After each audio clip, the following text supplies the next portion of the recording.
बसंत गुरु जी का प्रणाम। आप शांत हैं कि अशांत हैं?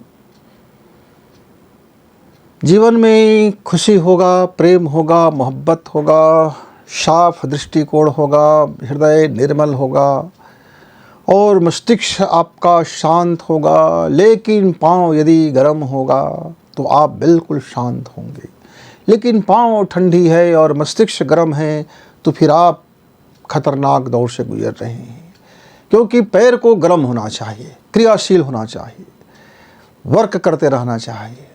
आप स्थायी निठल्ले बैठे नहीं रहना चाहिए। और मस्तिष्क को कूल होनी चाहिए, ठंडी होनी चाहिए। जिससे होगा क्या, जब ज़्यादा फंक्शन करेगा, ज़्यादा वर्क करेगा तो अंदर में गर्मी उत्पन्न हो जाता है और उस गर्मी में एक अजीब सी बेचैनी उत्पन्न हो जाती है।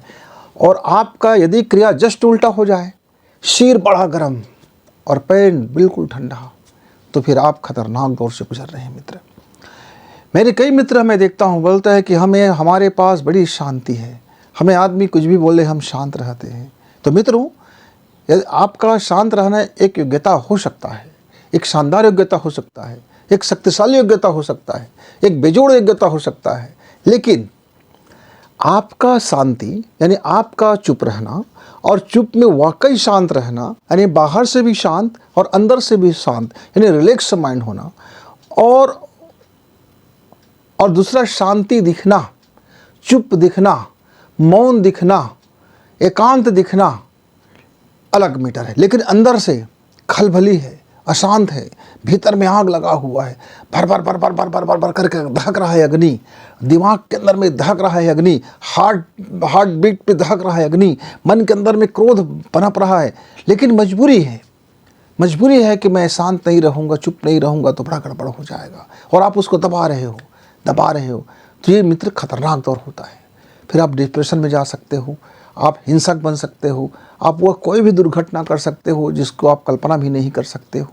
तो मित्र, जब आप पर सवाल उठाए जा रहे हो उस समय आपका शांत रहना आपकी शक्तिशाली योग्यता हो सकता है। लेकिन सबल व्यक्ति जब शांत होता है तब वो योग्यता कहलाता है।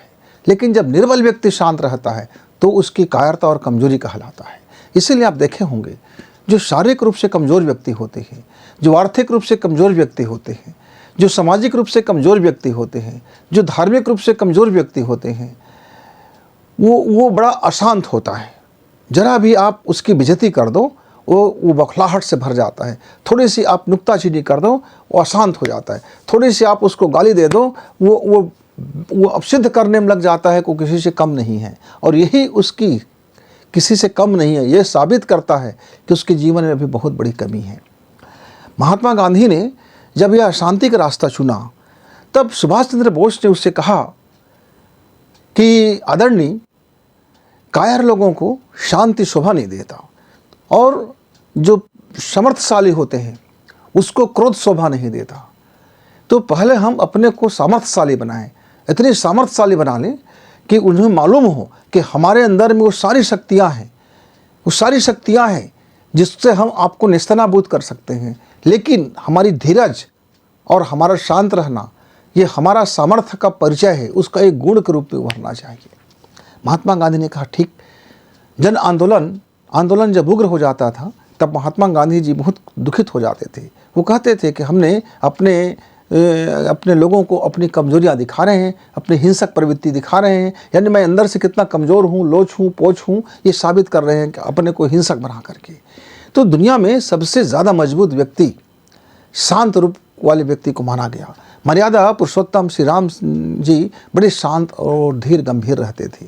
उसका वो शांति तब तक भंग नहीं हुआ, और अब महायुद्ध हो गया, उसकी शांति भंग नहीं हुआ। बस एक बार वो अशांत हुए जब लक्ष्मण जी को शक्ति बाण लग गया। वो भीतर से अशांत हो गया, बाहर से अशांत हो गए, वो कमज़ोर हो गया। वो समर्थशाली पुरुष अशांत होते ही कमज़ोर हो गया। लेकिन जैसे ही फिर शांति में लौटा, वो महायुद्ध का पराक्रम जीत कर आ गया। हमारे और एक महापुरुष हैं कृष्णचंद्र जी महाराज। वे तो सदैव शांत रहते थे, और शांति में एक और उसका शक्तिशाली चीज़ उड़ जाता था, मुस्कुराना।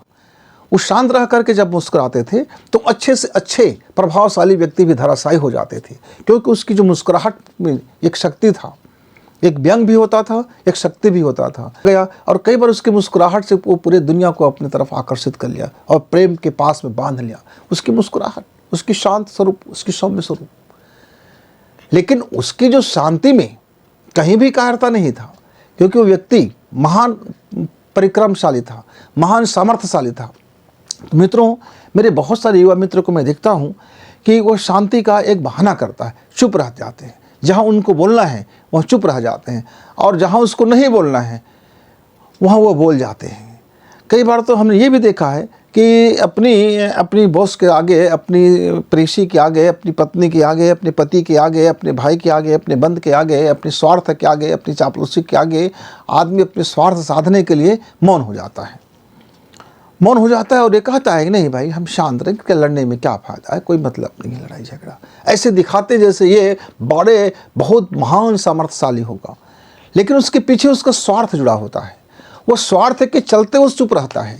यानी कि ऐसे पुरुष कायर पुरुष कहलाते हैं, ऐसी महिलाएं कायर महिलाएं कहलाती हैं, जो अपने नितांत स्वार्थ के लिए चुप है। इसलिए तो कहते हैं ना कि स्वार्थी व्यक्ति वक्त पड़ने पर कुत्ते को भी बाप कह जाते हैं, कुत्ते को भी बाप कह जाते हैं। आपने देखा महाभारत का एक छोटा सा दृश्य है कि द्रौपदी का अपमान हो रहा है और सारे लोग खामोश हैं, पूरा सभा शांत है। तो आप क्या कह सकते हैं कि यह शांति महान शांति था? नहीं मित्रों, ये शांति कायरता की शांति था। क्रोध से उबल रहा था भीम, क्रोध से उबल रहा था अर्जुन, क्रोध से उबल रहा थे और बहुत से लोग, क्रोध से उबल रहे थे द्रौपदी, पूरी क्रोध। लेकिन जब कृष्ण आए, जब युद्ध का संधि लेकर के जब कृष्ण आया, तब वहाँ शांति नहीं हो सका। जब शांति का वक्त था, दुर्योधन को शांत कराना था, एक आताताई को शांत कराना था, एक अनीतिकारी को शांत कराना था, एक युद्ध को शांत कराना था, तब लोग शांत नहीं हुए। तब लोग अपने पौरुष का गुण गाने लगे, अपने सामर्थ्य का परिचय देने लगे, कहने लगे हम किसी से कम नहीं हैं। कृष्ण ने फिर मुस्कुराया और मुस्कुरा करके एक जवाब दिया, शांति के जवाब दिया कि यह शांति प्रस्ताव यदि आप नहीं मानते हैं तो आपको जीवन का वो सबसे अपूर्णीय क्षति होने वाला है, जिसकी पूर्ति आप कभी नहीं कर सकते।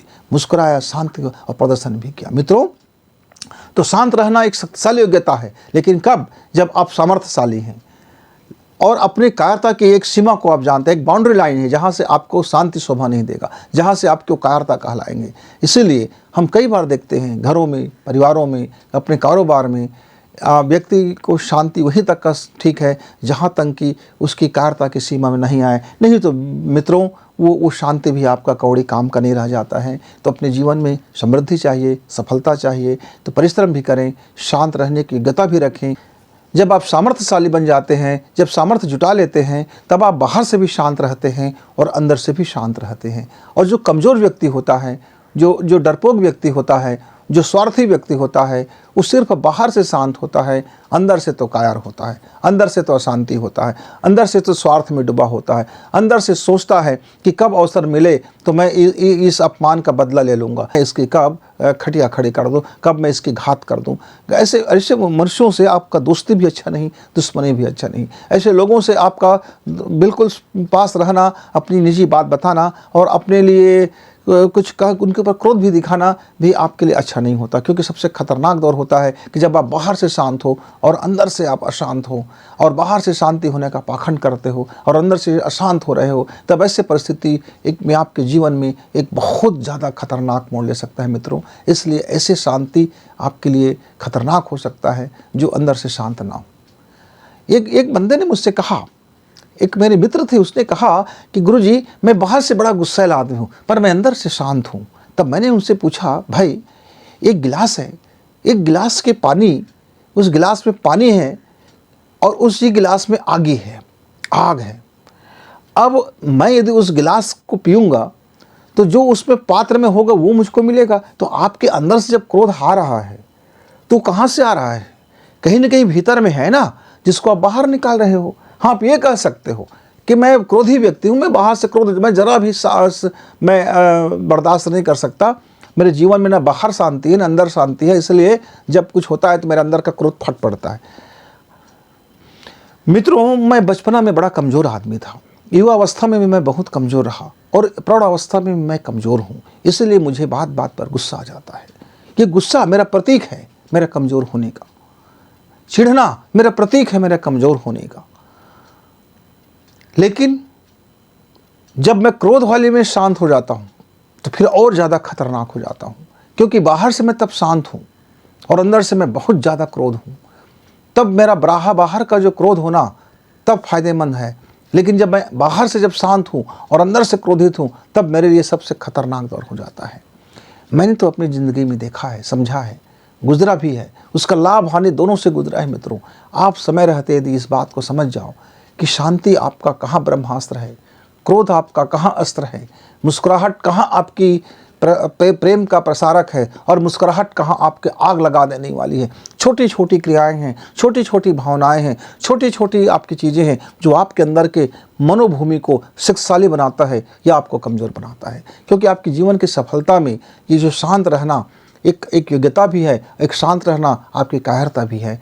डिपेंड करता है कि आपका शांति का प्रयोग आप कहाँ कर रहे हैं। इसलिए शांति का प्रयोग करते समय आप सावधानी बरतें, सजग रहें कि आप शांत हैं, कोई आपका अपमान कर रहा है, कोई आपका तिरस्कार कर रहा है, कि किस हद तक आपको अपना अपमान बर्दाश्त करना है, किस हद तक आपको अपनी तिरस्कार बर्दाश्त करना है, चाहे वह किसी भी संबंध में हो, चाहे आपका ऑफिस हो, बॉस हो, कैरियर हो, कंज्यूमर हो, आपका घर है, परिवार है, आपस के रिश्तेदार है, भाई है, बहन है, पत्नी है, पति है। कहाँ कितना अपमान आपको बर्दाश्त करना है। एक सीमा, एक बाउंड्री जहाँ पार हो जाता है, एक लक्ष्मण रेखा जहाँ पार हो जाता है, फिर वहाँ आपका शांत रहना फिर आपकी कायरता के श्रेणी में आएंगे। वहाँ आप ऐसा नहीं है कि आप अशांत होकर के गाली गलौज करो, मारपीट करो, लेकिन आप वहाँ एक बाउंड्री लाइन खींच दीजिए कि बस इसके आगे नहीं, अब इसके आगे हम शांत ना रहेंगे, इसके आगे हम चुप ना बैठेंगे, इसके आगे हम अब एक लफ्ज़ ज़बरदस्त नहीं करेंगे।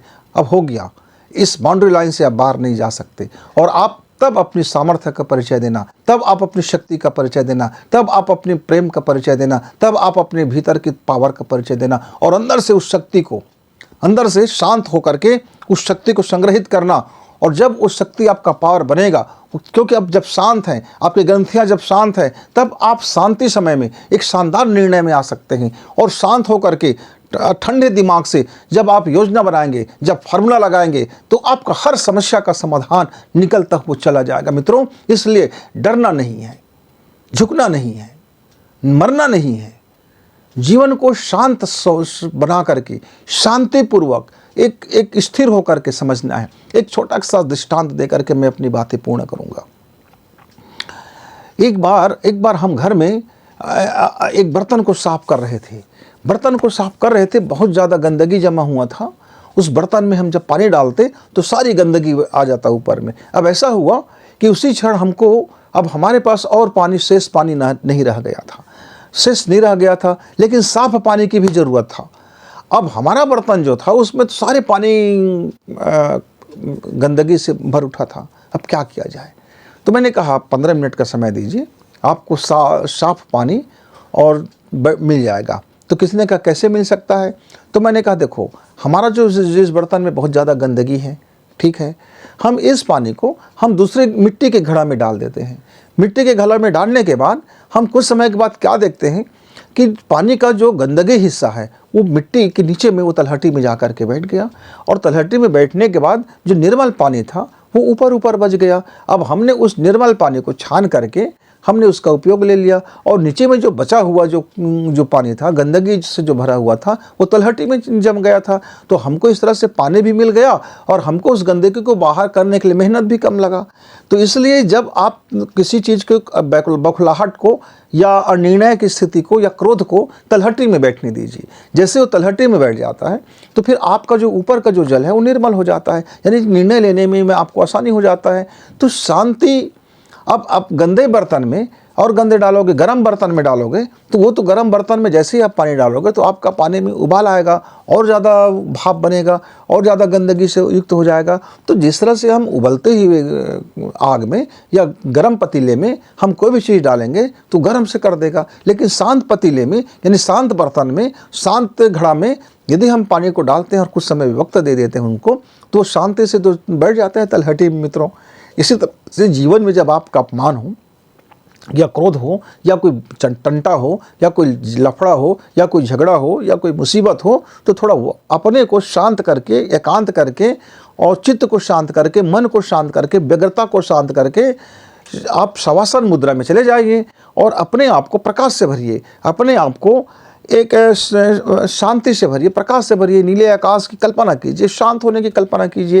ये नया बर्तन बनाइए अपने आप को। जब आप शवासन मुद्रा में चले जाते हैं और एक भाव करते हैं कि आपके चारों तरफ में एक सूर्य की, वह बाल सूर्य की, वह चांदनी रात की प्रकाश का वर्षा हो रहा है, चारों तरफ फूल है, नदी है, कलरव है, कलकल है और एक सुंदर वातावरण है, सहज सब लोग प्रेम करने वाले हैं, सब सकारात्मक माहौल से भरा हुआ है। और आप एक कल्पना करके आप अपने आप को जब शवासन मुद्रा में ले आते हैं, सो जाते हैं, थोड़ी देर के लिए विश्राम कर लेते हैं, गहरी विश्राम, सजगता के साथ विश्राम, जागते हैं विश्राम, एक सजगता भरे विश्राम, तो फिर आपका जो तलहटी में वो सारा जो क्रोध है वो जम नीचे आ जाता है और आप तब निर्णय ले सकते हो कि हाँ, मुझको अब जवाब क्या करना है। तो आइए, जीवन के किसी भी क्षण में, किसी भी मोड़ में और किसी भी वक्त में ऐसा कभी मौका मिल जाए कि मेरा शांत रहना ठीक, कि मेरा शांत रहना ठीक नहीं। अशांति भला है कि शांति भला है, कि क्रोध भला है कि चुप रहना भला है, तो उसका निर्णय करने से पहले अपने आप को थोड़ा वक्त जरूर देना मित्र। उसके बाद देखना आपकी ज़िंदगी में किस तरह से सफलता के आप पैदान में आप चढ़ते हुए चले जाओगे। तो जब तक आप शांति और क्रोध को, मौन और चुप के सामर्थ्य को समझें, तब तक गुरु जी को विदा। नमस्कार।